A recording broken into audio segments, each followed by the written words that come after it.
La première difficulté de cette activité consiste à trouver une question qui concerne davantage le public de passants ou d'habitants que le professionnel ou le militant. Si on se détourne un moment des sujets dits de société, qui vont souvent de pair avec les sujets imposés par les institutions, comme toutes les questions qui tournent autour du vivre ensemble, de la laïcité et de la citoyenneté, on en revient à des questions peut-être plus simples et qui concernent davantage la vie quotidienne de tous. Ça a pour effet principal qu'on arrête de demander aux gens d'argumenter pour davantage leur demander de raconter ce qu'ils vivent, pour leur demander plus simplement de témoigner. La seconde difficulté consiste à avoir un entretien qui décolle, entre guillemets, c'est-à-dire un entretien dans lequel les gens vont vous raconter des choses qui vous étonnent, qui vous touchent, qui sont dures parfois, douces, ou tout simplement surprenantes, qu'ils vous ouvrent un pan de la vie sociale que vous ne connaissez pas forcément. Puis de noter une partie ou la totalité de cet échange, et d'en choisir un extrait qu'on va écrire et qu'on va proposer à la lecture du public. Pour qu'une partie de ce public ait envie de s'arrêter, puis de discuter, il va falloir que les paroles réécrites, que les témoignages qu'on choisit, soient dans l'ensemble relativement percutants. Alors on comprend bien ici en lisant ces réponses que leur qualité principale est à la fois d'être, on va dire, assez brute, assez directe, il s'agit d'une oralité mise à l'écrit, et que par ailleurs on a choisi des réponses qui pouvaient être touchantes au sens large, mais aussi qui créent un dialogue entre les différents passants. Il y a donc deux enjeux essentiels dans l'activité du porteur de parole. Le premier consiste à trouver une question qui permette de faire société, qui permette à un grand nombre de gens de trouver un sujet qui les concerne et qui leur permette de témoigner. Le second enjeu repose sur la capacité à produire une enquête correcte, à développer des échanges avec les passants ou les habitants, puis à noter en synthèse une partie de ce qu'ils nous ont dit pour pouvoir le retranscrire. Or, comme la plupart des activités, il est nécessaire de pratiquer et de s'entraîner pour commencer à être compétent. Le matériel nécessaire est relativement rudimentaire. On a besoin, comme support, de plaques dites de Carlen ou d'Aquilux, c'est leur nom commercial, et qu'on trouve chez les professionnels de la vente type Rétif, deux Posca, un blanc, un noir, un cutter, pour pouvoir découper les plaques évidemment, et enfin du scotch double face pour pouvoir arrimer certaines plaques au sol lorsqu'il y a un peu de vent.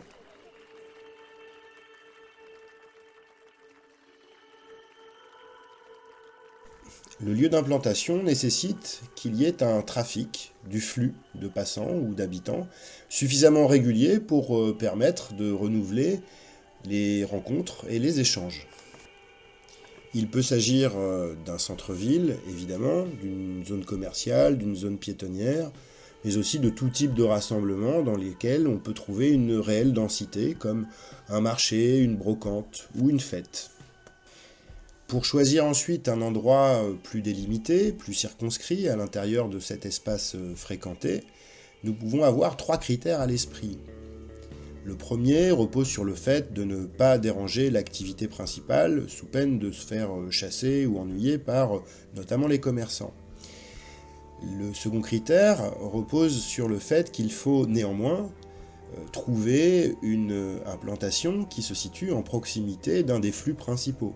Le troisième critère repose sur le fait de choisir un endroit dans lequel on va se sentir bien, dans lequel on imagine qu'on pourrait rester un bon moment pour discuter avec des gens, ce qui proscrit souvent les espaces à tout vent, les endroits où il y a de la pollution sonore trop importante, les endroits où on est tout simplement trop dérangé. C'est pourquoi vous voyez dans la plupart des vidéos qui sont montrées dans ce tutoriel, des lieux d'implantation qui sont en fait une place en bordure d'une rue extrêmement fréquentée. On a de cette manière à la fois la possibilité de toucher le trafic le plus intense des piétons, mais en même temps on est dans une sorte de petite zone de repli qui permet aux gens, s'ils s'arrêtent, de pouvoir être relativement tranquilles. Pour qu'un dispositif comme le porteur de parole soit fréquenté par des passants ou des habitants, il est nécessaire de travailler sur 2 registres. Le premier consiste simplement à offrir en partage une question qui soit concernante, qui engage le public, et des réponses qui soient elles-mêmes aussi engageantes et percutantes. C'est ce que nous avons pu voir lors de la première séquence. Le second registre sur lequel nous travaillons, c'est celui qui consiste à faire baisser la méfiance des gens. Cela signifie, d'un point de vue très concret, qu'il va falloir disparaître, devenir un animateur invisible au démarrage en tout cas, ou alors un animateur complètement affairé, de manière à ce que les gens ne voient personne prêt à, entre guillemets, leur sauter dessus, prêt à les alpaguer.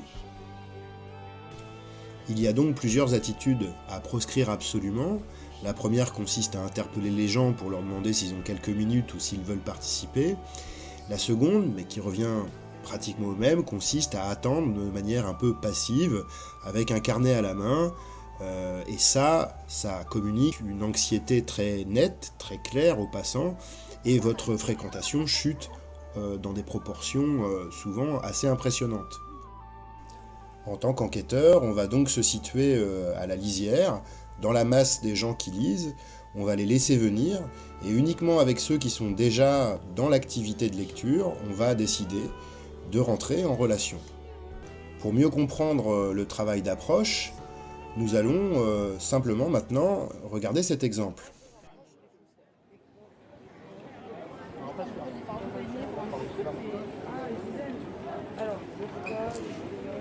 Une petite réaction, peut-être un panneau qui vous a plus touché ou... Moi, c'est ceux des 2 mamies là-bas, en Ouais. rouge. D'accord. Sur le cannabis. Ouais. Et pourquoi ça vous a... Parce que c'est pas. Parce que justement, c'est le profil qui prend tout le temps des médicaments, je pense, à 85 ans. Ouais, tout c'est ça. Et qui ont une vue sur les jeunes. Hein. Les jeunes, ils fument tout le temps et tout, et c'est un regard différent à ça. Ici, il s'agit de trouver son propre style, sa propre manière d'entrer en relation avec les gens. Mais le maître mot restera toujours le même. Il s'agit de s'autoriser de la relation sans être trop imposant. L'exemple qu'on pourrait prendre, c'est un peu celui de la vente dans un magasin quand quelqu'un vous interroge sans lourdeur et vous dit si vous avez besoin de quelque chose, je suis disponible, mais qui vous laisse finalement l'initiative et vous fait comprendre que si vous n'en avez pas le désir, il retourne à ses occupations. D'accord. En pratiquant cette activité, on mesure assez rapidement que lorsque de bonnes conditions sont réunies, au fond, un très grand nombre de gens ont du plaisir à s'exprimer et à raconter la manière dont ils voient les choses. De manière assez étonnante, on va même se retrouver dans des situations où des inconnus vont nous raconter des choses finalement assez personnelles. Mais pour que cette alchimie prenne, il faut la plupart du temps que les gens sentent que vous êtes là dans un vrai plaisir et dans un vrai désir de rencontre, et non pas dans le besoin de la participation. C'est pourquoi la manière dont vous posez une question, le type de question que vous posez, les réponses que vous affichez et la posture que vous avez indiquent de manière assez nette si vous êtes une institution qui est dans le besoin, besoin de faire un diagnostic, besoin d'avoir des réponses pour un questionnaire, pour une action précise, ou si vous êtes au contraire dans un moment plus simple de rencontre, d'échange, où vous êtes en mesure d'oublier un temps donné les objectifs au profit de l'écoute et de la considération de la parole des passants. Même s'il n'est pas impossible de travailler à des enjeux de structure tout en utilisant ce dispositif, il est en revanche absolument improbable que vous réussissiez à obtenir des résultats si vous n'êtes pas capable de maintenir cette ambiance, cette situation qui détend les gens, parce que précisément, ils sentent une gratuité, là où d'habitude il n'y a que gain, ce gain pouvant prendre finalement plein de formes différentes, que ce soit le fait de demander des signatures pour une pétition, ou d'être là pour développer son propre discours et convaincre les gens, ou encore tout simplement et plus globalement dès lors qu'on est là pour remplir ses objectifs. Le porteur de parole peut s'avérer une activité très enthousiasmante, surtout quand on a le sentiment de déjouer l'ordre social, de provoquer un accident dans le jeu habituel des rencontres. Il offre la possibilité de passer des moments rares et de travailler ses compétences interculturelles en France, au coin de la rue. Nous l'avons vu, cela demande non pas d'oublier ces enjeux de structure, mais de les mettre en arrière-plan, de manière à laisser naître le plaisir d'un échange inattendu, improbable. Il me semble important de rappeler également qu'une condition pour que tout cela puisse se passer est nécessaire. Il s'agit de ne pas se forcer. Ne pas se forcer à subir un échange qui ne donne rien, qui patine, qui nous ennuie ou nous dérange. Si vous vous forcez, cela risque en effet de se sentir et la discussion ne décollera pas. Je tiens à rappeler par ailleurs qu'il existe ce qu'on appelle des prises d'otages, des gens qui ne vous lâcheront pas, malgré vos tentatives d'abréger l'échange. Là encore, il ne faut pas subir et trouver un prétexte, même faux, pour s'esquiver.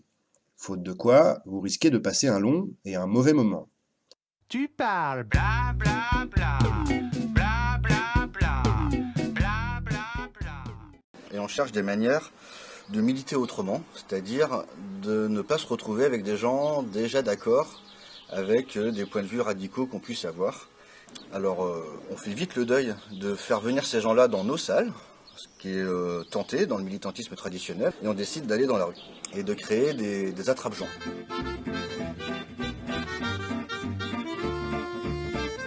Comment amener les gens à réfléchir et à discuter ensemble sur certains sujets. Ne pas rester que dans un groupe de militants qu'on a toujours l'habitude de voir et avoir l'occasion de discuter avec des gens qui, a priori, ne se sentent pas concernés. Alors c'est quoi un porteur de parole? Donc c'est un des attrape-gens qu'on avait créé avec l'association des arts politiques.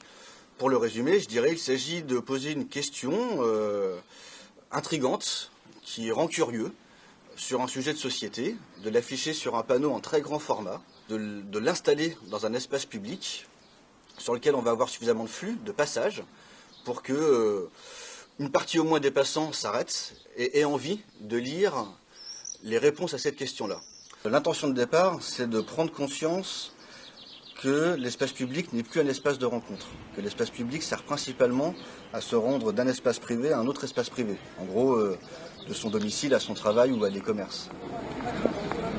Questionner l'espace public, qui est un espace qui est l'espace du capitalisme, un bon espace du capitalisme, dans le sens où il y a de la pub, ou alors les espaces où tu peux t'asseoir, c'est des espaces où tu dois consommer, il y a presque plus de bancs publics, ou alors de toute façon tu peux pas trop y traîner longtemps parce que tu te fais virer. Donc je pense que c'est un espace qui était un espace politique pendant des siècles et que là il a complètement perdu de sa saveur. Par ailleurs, on passe de plus en plus de temps devant notre télé, on se rencontre de moins en moins. À l'époque des arts politiques, on avait trouvé des études sociologiques qui démontraient qu'en France, on se parlait de moins en moins. Que ce soit dans les trains, à la boulangerie, dans les institutions, on ose de moins en moins se parler. Et que si on se met à discuter ou à avoir notre opinion seule face à notre télé, vu l'état des médias en France, il ne faut pas se plaindre ensuite que les gens votent comme ils votent, quoi. Et donc la manière d'y remédier nous semble de devoir se jeter dans cette bataille de la réappropriation de l'espace public, d'un côté de refaire de l'espace public un lieu de rencontre politique, où puisse se discuter l'actualité, les sujets de société. Internet, la télé, je sais pas, il y a tout ce qu'il faut pour savoir. L'animateur qui est d'habitude très légitime quand on est dans un centre social, quand on est dans un centre de loisirs, on arrive dans un quartier, on propose des activités, des animations en bas des tours. Du coup c'est facile, on a le cadre autour de nous, on a les règles. Et là on les a plus, quand on débarque dans la rue, il n'y a plus de cadre posé, en fait on arrive sans étiquette. On demande beaucoup au public d'y aller, de se réapproprier la ville, mais en fait je me rends compte que moi par rapport à ça j'étais pas à l'aise non plus avec la question. Donc les porteurs-parole, voilà, c'est quelque chose qui me manquait, je voulais vraiment voir ce que ça pouvait donner, de le vivre en fait, et de voir moi comment j'étais à l'aise aussi dans l'espace public. Dès qu'on touche à l'espace public, ça fait peur. On sait bien qu'il y a des enjeux, les politiques, enfin nous aussi, ils nous mettent des bâtons dans les roues, c'est incroyable quoi. Pour organiser pauvre concours de soupe, c'est la croix et la bannière. Ils ont l'impression qu'on fait un truc complètement subversif et dangereux, et parce que c'est dans la rue que naissent les révolutions et qu'ils le savent et que tout est... Un animateur socioculturel aujourd'hui, s'il veut passer du temps en direct, en face à face avec des habitants, il va donc d'abord falloir qu'il fasse un projet, qu'il définisse un cadre à cette discussion, qu'il lui donne un sens, une réalisation pour pouvoir ensuite justifier les financements qu'il va essayer d'obtenir pour avoir le droit d'avoir des discussions dans la rue. En gros, avec un porteur de parole, vous pouvez griller toutes ces étapes-là et avec ce petit prétexte d'un panneau et d'un marqueur, vous retrouvez en un quart d'heure dans la rue et discuter avec des gens. Au contraire même, on n'est pas non plus avec un mégaphone, on n'est pas dans un truc revendicatif. Parce que voilà, c'est juste, on se pose une question, on vous pose et on se pose une question. Et effectivement, ce qui m'intéresse aussi dans le porteur de parole, c'est de porter une question qui me questionne vraiment. C'est-à-dire, moi aussi j'ai envie de débattre. Je viens pas là pour prêcher la bonne parole. Sans doute aussi ça permet de sortir de la pensée militante, j'appelle ça comme ça. C'est une sorte de pensée binaire où il y aurait le bien, le mal. Donc les militants qui auraient raison et les méchants de personnes qui ne prennent pas le temps de réfléchir à la politique qui auraient tort. Et donc il faudrait aller chercher à convaincre. Donc dans un porteur de parole, on ne peut pas faire ça. Parce que justement, l'opinion des gens, là, on l'a en direct. En général, on est moins fermé, dogmatique, convaincant, etc. Parce qu'on s'autorise aussi à donner des éléments de nos tâtonnements, de nos expérimentations. On affirme moins notre posture, quoi. Ce matin, on a fait une déambulation sur le marché de Sainte-Thérèse, de formula minima du porteur de parole, c'est-à-dire qu'on a quand même une pancarte avec une question inscrite dessus, on était en binôme, et nous, la question posée était la cuisine chez vous, qui s'en occupe? Le but étant, sur un marché, en partant d'une question assez anodine comme ça, d'aller questionner les rapports hommes-femmes au quotidien et au-delà même du quotidien. Et le qui s'en occupe, je pense que sur la bouffe, ça peut aussi fonctionner en fait. Ouais. Et on ouvre sur les tâches ménagères, sur la répartition des rôles, sur le rapport au travail. Bah oui, parce que moi je travaille à mi-temps et puis même... Pour quelle occasion l'homme cuisine et la femme cuisine, par exemple, parce que des fois c'est plus le quotidien et pour le barbecue, avec le mari qui s'en occupe. Et d'ouvrir la bouteille. Ou d'autres familles, au contraire, c'est pas touche à la femme dans la cuisine. Et pourquoi il y a des cuistots, des grands cuistots, chefs cuistots ne sont que des hommes. Ouais, ça peut ouvrir sur plein de choses. Comment trouver la bonne question d'un porteur de parole? Alors du coup, il y a différents types de questions. On pourrait même faire une typologie des questions. Il y aura un type de question qui serait êtes-vous pour ou contre tel ou tel truc? On peut aussi aller sur un dicton. Ah oui tiens, c'était mieux avant. Vous en pensez quoi? Ça sur un marché, elle est géniale celle-là. On peut partir d'une affirmation, un truc de la pensée dominante, je sais pas moi, 3 millions d'Arabes, 3 millions de chômeurs, qu'en pensez-vous? Ou même des fois proposer aux gens de terminer une phrase. Ce qu'on peut dire, c'est que la question, si elle a l'air militante, si les gens de loin estiment que ce qu'on veut c'est une signature ou de l'argent, ça va les faire fuir. Donc la question, il ne faut pas qu'elle ait l'air militante. Alors comment on fait pour qu'elle n'ait pas l'air militante? Alors il y a un secret, je peux le dire aux militants, il faut trouver une question à laquelle on n'a pas la réponse. Si tu as déjà la réponse à toutes les questions, j'imagine que tu n'es pas très curieux de ce que les gens vont pouvoir te dire. Donc si tu n'es pas très curieux, ça va se sentir. Et donc ça va se sentir y compris dans la question. Ça ne va pas fonctionner, tu vas reproduire avec une forme soi-disant plus joyeuse ou dynamique, une posture classique dans le militantisme qui consiste à convaincre de son point de vue. Je ne sais pas si vous posez une question par exemple, est-ce que vous trouvez préférable de manger bio? De loin, ça pue le militant bio qui veut nous expliquer qu'il faut arrêter de faire ses courses à Carrefour. Moi, comme ça, comme passant, j'ai pas envie qu'un militant bio me fasse la morale sur comment je consomme.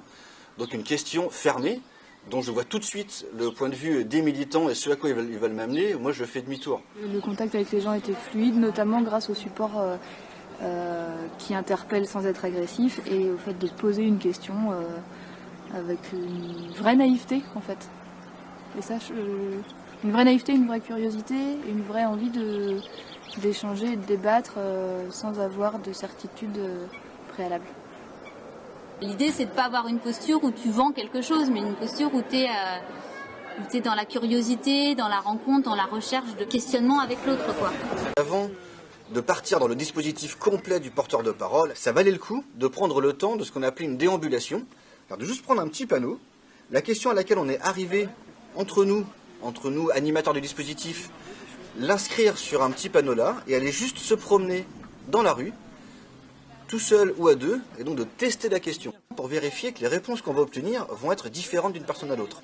En fait, au bout de 20 minutes, si on a tout le temps les mêmes réponses, ça sert à rien. La question, il faut la changer, quoi. Donc la question, il ne faut pas qu'elle soit fermée, il faut qu'elle soit pour autant clivante. C'est-à-dire qu'il faut qu'on sente dans la question qu'on peut être pour ou on peut être contre, que les deux points de vue sont les bienvenus, et voire même qu'on soit curieux de ce que les gens ont pu répondre à la question. Il faut que la question, elle soit intrigante. Si elle est intrigante pour nous, elle sera sans doute intrigante pour les autres. Alors, une question à laquelle on n'a pas la réponse. Alors, je sais pas, moi, si je prends des militants antinucléaires, c'est évident que sur est-ce qu'il faut ou pas continuer le nucléaire en France, ça va être compliqué pour un militant antinucléaire de se dire qu'il n'a pas la réponse. Hein. On est bien d'accord. Dans une association, on a un thème à défendre au sein d'une association. Une fois qu'on a trouvé la question qui correspond bien au sujet de notre association, la question, elle va être valable pour les 15 ans qui viennent, quoi. Là, on expérimente un outil qui s'appelle les porteurs de parole. Donc, c'est pour redonner dans l'espace public de l'expression aux personnes qu'on rencontre, grâce à une question un petit peu, une interrogation un peu, voilà, qui fait débat, quoi. Hein. Voilà. Et donc ensuite, on va sur une autre classe pour exposer un petit peu les phrases qui ont été retenues. Et donc, les gens s'arrêtent. Et puis, l'idée, c'est de refaire du débat un peu, de prendre le temps, de parler avec des gens, d'échanger, et justement que toutes ces paroles nourrissent les autres, quoi. D'accord.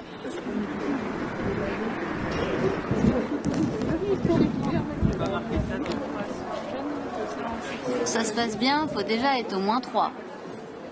Minimum. Il faut être plusieurs.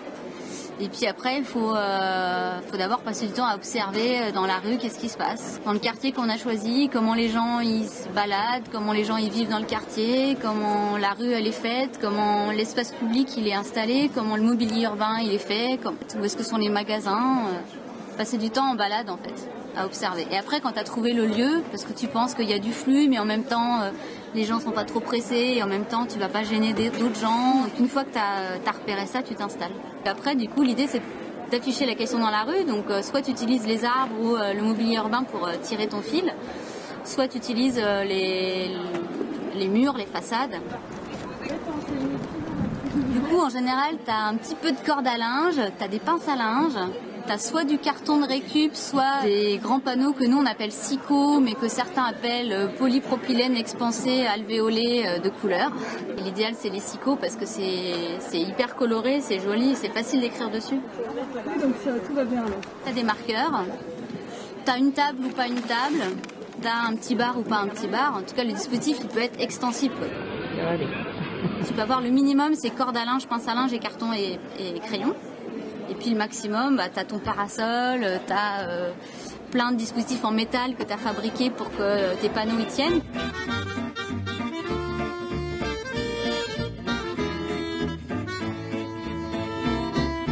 Paroles en l'air et pas perdues, émaille la trame du temps qui passe, d'instants magiques et suspendus, mais qui ne laissent aucune trace, sauf les histoires que l'on raconte, qui se maquillent au fil des ans, s'habillent, se farde et bon sang, se pavaner au gré du vent. Un pas pour rien, un mot pour rire, un entrechat, une ritournelle, et les rengaines éternelles, pour oublier le monde qui chavire. Un pas pour rien, un mot pour rire, un entrechat, une ritournelle. Du coup, tu t'installes avec ta grande question et puis tes premières réponses, parce que dans ton petit groupe, tu t'es déjà posé la question à toi-même et tu as déjà recueilli des réponses qui permettent de déjà avoir une première interaction. En général, les gens, du coup, ils vont commencer à regarder et puis quand ils commencent à regarder, eh bien, là, tu vas essayer d'entrer en interaction avec eux. Ça, c'est le début, quoi.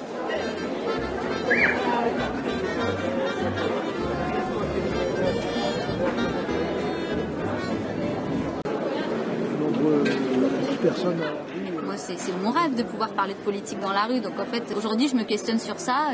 Toi, qu'est-ce que t'en penses? Et vous, ça vous parle? Et puis on commence à discuter, quoi.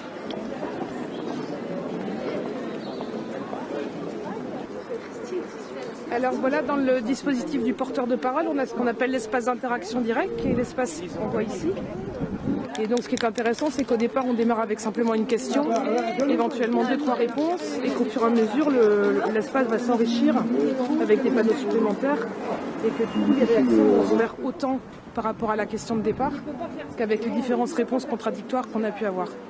Les gens voient bien qu'on est en relation avec eux, d'avoir une discussion la plus approfondie possible, en essayant de choper ce qu'on appelle des pépites, c'est-à-dire des phrases qui vont être affichées, qui sont vraiment le reflet de la discussion qu'on a eue avec les gens, qui va sortir aussi des généralités, ce qu'on appelle les réponses de première intention, les réponses qui peuvent être des réponses de comptoir de bistrot, ou aussi les réponses que les gens imaginent qu'on attend d'eux.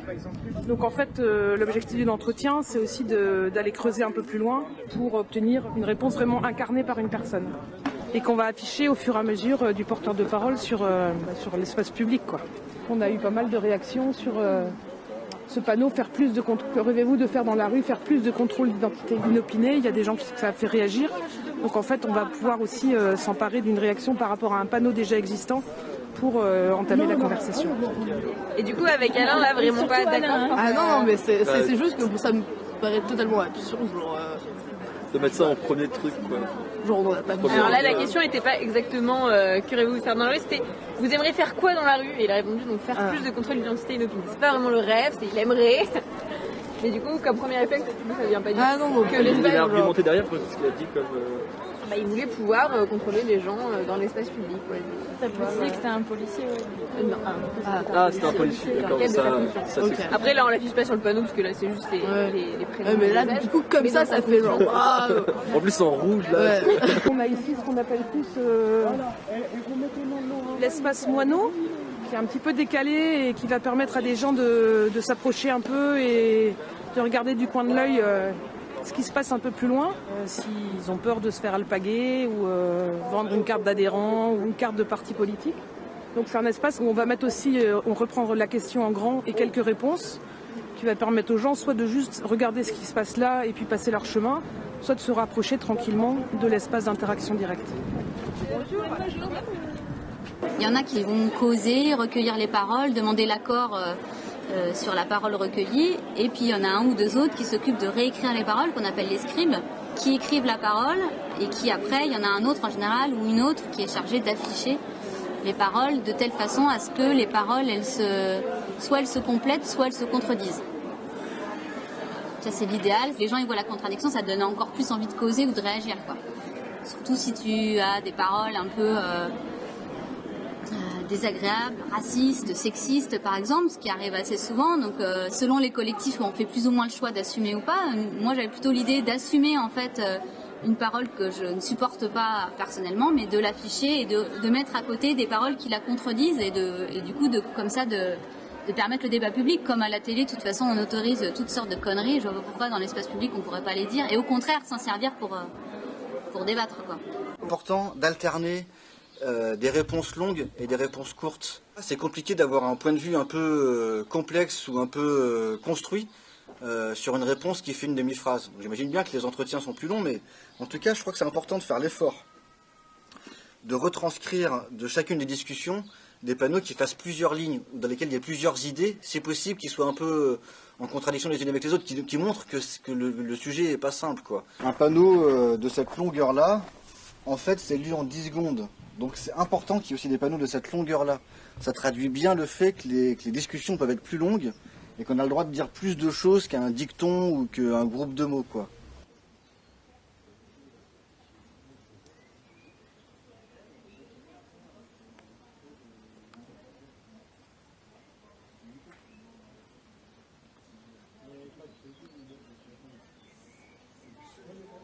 Comment on peut faire naître du politique, même si les panneaux qu'on a en soi ne le sont pas vraiment, parce qu'ils ils vont dans ce sens. Si la France était solidaire, ça se saurait, et si tout le monde s'en fout, les gens meurent dans la rue. On vit dans un pays de lâches, et personne ne met vraiment la main à la poche, à 57 ans. Donc un truc assez défaitiste, pessimiste sur la solidarité. Même si tout le monde ne peut pas aider tout le monde, il y a toujours un peu de solidarité. Servan, 19 ans.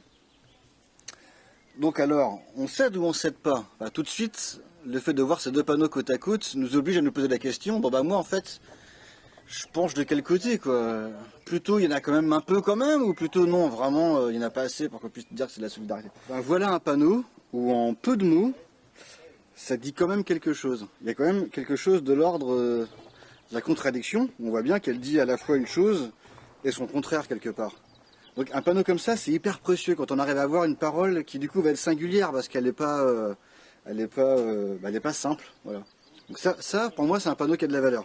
Par contre, voilà le genre de panneau que je peux trouver moraliste, qui apporte pas grand-chose au débat. En plus, c'est mal écrit. Donc ça renvoie une image je m'en foutiste et condescendante. Ça, pour moi, ça sert à rien. Quelqu'un qui répond en un mot ou en 3 mots un truc moraliste ou condescendant ou tellement court que ça n'a pas de sens, ça n'a absolument aucun intérêt d'afficher ça. On n'est pas du tout obligé d'afficher un panneau pour chaque rencontre qu'on a fait ou je sais pas quoi. Mais en tout cas, voilà, l'idée quand même, s'il s'agit de faire de cet outil un dispositif d'éducation populaire qui amène à faire réfléchir les gens en lisant les panneaux, à donner du champ, de la profondeur au sujet qu'on a envie de traiter, c'est hyper important d'avoir des réponses longues.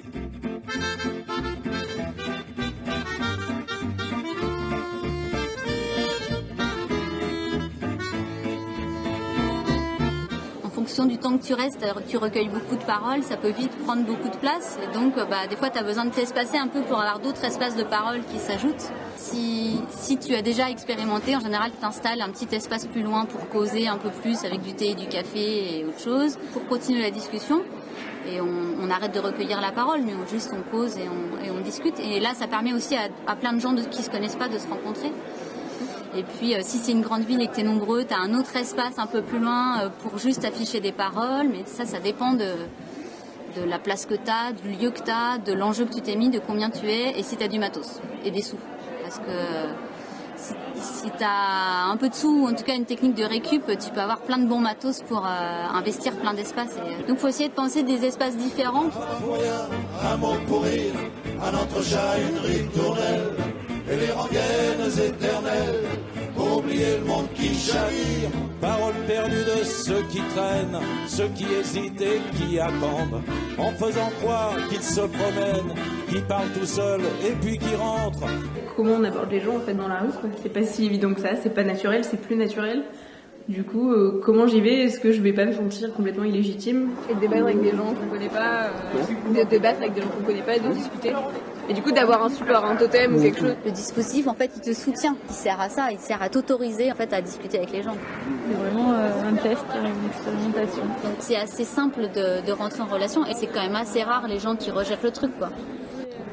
Vous aviez déjà vu quelque chose de Non, ce type-là? c'est la première fois. Je C'est vraiment bien. Hein. Ouais, ça vous le mettriez en place vous? Oui. Ouais, Oui. ça vous tenterait? C'est sympa. Vous poseriez quoi comme question? Ah là, je cherche. Réfléchir. Il y a des gens qui ont besoin de se donner une phrase toute faite pour rencontrer les gens et c'est sécurisant. Puis d'autres qui expérimentent plein de trucs et qui y vont. Il y en a qui appellent ça du culot, mais aussi parce que tu es à l'aise, tu y vas. Rien. Je te dis rien. Tout à l'heure, on m'avait dit. Moi, j'aime bien dire, je regarde les gens regarder, je regarde aussi la réponse, et puis je dis, vous, ça vous parle. Moi, personnellement, ça me fait bizarre sa réponse. Ou moi, je parle de moi, en fait. En général, je donne mon avis, et puis je lance la conversation comme ça, plutôt quoi. Le levier, c'est de prendre du temps et de causer de soi, de s'autoriser à dire des choses à des gens que tu connais pas, mais eux non plus, ils te connaissent pas, donc pourquoi ils t'en donneraient C'est cet échange-là en fait qui compte et qui donne de la matière après à recueillir. Le plus compliqué, c'est de renvoyer à la personne qu'on est à l'aise, qu'on est preneur, qu'on est curieux, qu'on a vraiment envie de savoir, qu'on se cache pas derrière, qu'on n'a pas envie que ça finisse, qu'on est là, qu'on est présent, qu'on est bien là. Quoi. Et vous trouvez que l'intolérance et l'ignorance des gens, c'est quelque chose qui vous l'ignorance des gens, vous savez, maintenant, la mentalité, c'est pas super. Hein. C'était mieux avant? Après, c'est les relances. La personne nous répond. Elle va nous donner d'abord une réponse de première intention, quelque chose qui ne l'engage pas beaucoup, Une réponse qu'on pourrait entendre souvent à la télé sur un micro-trottoir. Elle prend pas de risque, nous non plus. On lui dit bah, qu'est-ce que vous en pensez? On s'engage peu. C'est vrai qu'il n'y a pas tellement d'échanges entre les habitants du quartier. Ça c'est dommage, il y en avait, il n'y en a plus. Je me souviens, il y avait des concours de cartes, il y avait à la maison de quartier, il y avait, enfin, je vous parle d'il y a déjà quelques temps. Hein. Allez, on va se coopter, ça peut mettre comme ça 30 secondes, 1 minute, avant d'être dans des prises de parole plus personnelles en fait. Donc cette cooptation a eu lieu, on a eu les 2-3 petites premières questions, 2-3 premières petites réponses. On commence à se dire un peu plus qui on est, ce qu'on pense de la question, à rentrer un peu dans le sujet. Et bien là, il va falloir quand même orienter la discussion. Je pense que nous, avec une vision d'éducation populaire derrière, on y met justement plus que de l'expression. C'est là où il faut rentrer dans l'analyse.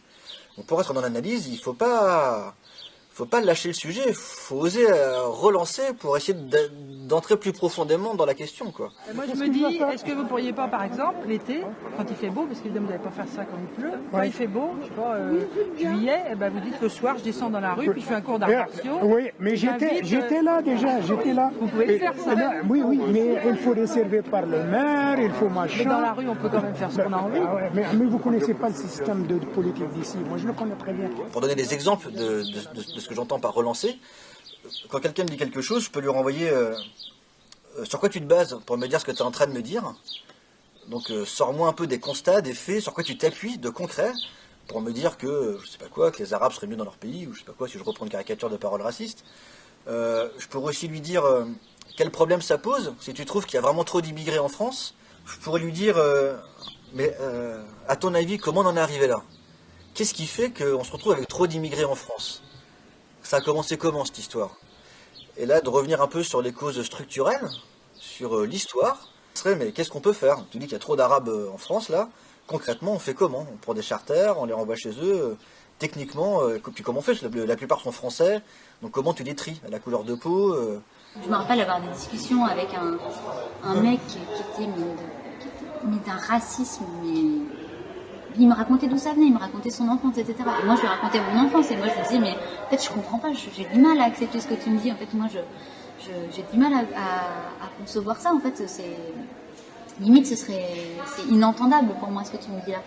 Et en fait, c'est en causant aussi où je me dis, bon, ok, en fait, il vient d'où, il part d'où, et moi, je parle d'où, en fait, d'où est-ce que je parle? Moi, est-ce que j'ai vécu ce qu'il a vécu? Je crois pas, et je peux pas... préjugés de tout ça. Je peux dire qu'en fait c'est des propos racistes, oui ça je peux le dire, mais il les dit pas en public, il me les dit à moi en fait. Et du coup c'était ce échange-là, donc je l'ai pas convaincu sur le fait que fallait donner des papiers aux sans-papiers. C'est sûr que je l'ai pas convaincu, mais je pense que notre discussion nous a enrichis vraiment. Et évidemment je vais pas transformer en facho, en un super gauchiste, c'est sûr. Donc l'idée de ces différentes relances, c'est que là-dessus moi aussi je vais pouvoir donner mon avis, lui dire on peut trouver qu'il y a trop d'immigrés, voilà, certes, je peux partager ce constat, je comprends que ça te fasse ça. Moi, pour autant, je trouve qu'on ne peut pas y échapper. La mondialisation fait que toutes les cultures sont maintenant interconnectées et que la question, ça ne peut pas être juste de dire qu'il y a trop d'immigrés. Plutôt la question, pour moi, pourrait devenir comment on fait pour vivre ensemble. Donc toi, qu'est-ce que tu en penses? Comment tu fais? Est-ce que tu penses qu'on peut vraiment vivre sans étrangers autour de nous? Et sinon, voilà. Donc vous voyez... de donner son avis et d'aller chercher plus loin, quoi. Et donc si on ne fait pas cet effort-là, le porteur de parole va devenir contre-productif de mon point de vue, parce qu'il ne va pas permettre d'analyser des problèmes et de renforcer des préjugés, des stéréotypes. Donc moi je ne suis pas là pour vendre du temps de cerveau disponible à des gens qui regardent déjà suffisamment TF1. Je suis là pour essayer de s'offrir collectivement du temps de cerveau pour justement pas le vendre à TF1, mais le récupérer, se le réapproprier et en faire quelque chose de plus politique, de plus émancipateur. Et puis après, tu te mets d'accord avec la personne sur ce que tu veux bien, sur ce qu'elle veut bien retransmettre sur le panneau. Parce que tu peux discuter 20 minutes, t'as pas réussi à tout écrire. Mais tu essayes de faire avec elle, de relever avec elle ce qui lui semble intéressant à afficher, et on affichera ça, parce qu'on s'est mis d'accord ensemble. Du coup, on prend son prénom et en général son âge, parce que ça nous donne une façon de distinguer les paroles, et puis après, on va l'écrire. Hélène, c'est ma maman. Et vous avez 94. 94. Mercredi. Bon anniversaire, avec un peu d'avance alors. Voilà. Alors je vais mettre, je le rédige. Alors ensuite, à quoi ça sert un porteur de parole? Alors ça a plusieurs intérêts. Ça dépend de quel point de vue on se place. Donc je pense qu'il y a un gros intérêt déjà du point de vue des animateurs. Et généralement, la première fois qu'on fait du porteur de parole, on est juste estomaqué, époustouflé de l'aisance avec laquelle on peut entrer en discussion avec n'importe qui. C'est libérateur, c'est vraiment, mais waouh, ah, mais en fait c'est facile. Tout le monde veut parler en fait, mais les gens ils ont plein de trucs à raconter. C'est tout le temps les premiers mots des gens qui reviennent. Ah mais c'était génial, j'ai une discussion, ah tu te rappelles avec le petit vieux là. Ah c'était super, et puis ah la dame là, ah mais c'est incroyable, mais c'est fou, les gens ils nous racontent des trucs hyper intimes alors qu'on se connaît pas. Hein. Et puis là du tout, puis on a parlé au moins un quart d'heure. Et voilà, la première magie c'est... ah mais je suis capable de faire ça en fait, en tant que militant ou animateur ou je sais pas quoi, en fait je suis capable de créer de la discussion, je suis capable d'aller voir des gens, je suis capable de le faire. Voilà, donc ça c'est un premier niveau, mais tant mieux, il faut pas le perdre en fait, ce plaisir et cette joie à militer, à rencontrer des gens, à discuter de la politique, c'est le plus important. Et qu'est-ce que vous... Ensuite évidemment il y a aussi un intérêt du point de vue du peuple, des passants, des gens. Alors pour eux c'est quoi? C'est d'avoir des points de vue qui ne sont pas présents dans les médias dominants, parce qu'ils sont pas les bienvenus, parce qu'ils sont complexes, parce qu'ils sont minoritaires, parce qu'ils sont marginaux, parce qu'ils sont critiques. Et donc de pouvoir les faire exister dans le quotidien des gens. Pour les gens, je pense, c'est d'avoir accès à ces points de vue-là et aussi de pouvoir exprimer le leur. Parce que vous, quand les hommes politiques ils parlent, je lui dis la moitié ne travaillent pas ici. La moitié ils vont de la drogue. Les gens, ils n'ont même pas à manger. Ils n'ont même pas à manger, les gens. Ah ben, quand par exemple ils font leur meeting, ah ben, ils parlent comme des princes. Ah ben, nous. Mais en fait, ils n'ont rien fait. Je pense que ça vaut le coup aussi, si des gens veulent faire des porteurs de parole, de prendre le temps de s'avouer les peurs ou les difficultés qu'il peut y avoir à entrer en interaction avec des passants dans l'espace public. Les peurs sont très variées et elles sont, si elles peuvent paraître absurdes, elles sont pour autant bien réelles. Donc, sur les propos au sérieux, il y a peu de chances que les animateurs soient à l'aise pour confronter leur point de vue et avoir des panneaux et des discussions qui permettent de faire évoluer notre positionnement. Alors dans les peurs qu'il peut y avoir, il y a pour des femmes, a priori, notamment la peur de se faire draguer, que d'aller chercher des interactions dans l'espace public soit perçu par des hommes comme étant des ouvertures. Hein, vous voyez. On peut avoir la peur de tomber sur un fou. Alors ça peut paraître fou pour le coup, mais ça m'a toujours été renvoyé. Mais qu'est-ce que je fais si je tombe sur quelqu'un de fou ou quelqu'un de violent, quelqu'un qui m'écoute pas? Quand même, vous étiez dans l'échange Au début, pas du tout. C'était juste, en fait, il était juste tellement en colère qu'en fait, il avait juste envie de cracher la gueule de l'outil, de moi, de machin, et de se barrer. Et donc j'ai dit ouais, ok, vous êtes en colère, je vois bien. Est-ce que vous voulez qu'on prenne le temps, donc je vous explique le contexte, quoi. Pourquoi nous, qui on est, pourquoi on fait ça, etc. C'est hors contexte, hein, les gens savent pas trop, et que du coup, lui, ça le mettait hors de lui, quoi. Donc j'étais un peu... Je suis allée voir Aline, j'ai fait ouais, non, mais je crois qu'on va le faire à deux le prochain. Et puis, mais ça allait, quoi. Mais je veux dire, je m'attendais pas à ça avec une phrase comme ça. Ça t'a bousculé un peu? Ça m'a attristée, en fait, un peu. En fait. Il y a la peur d'avoir tort.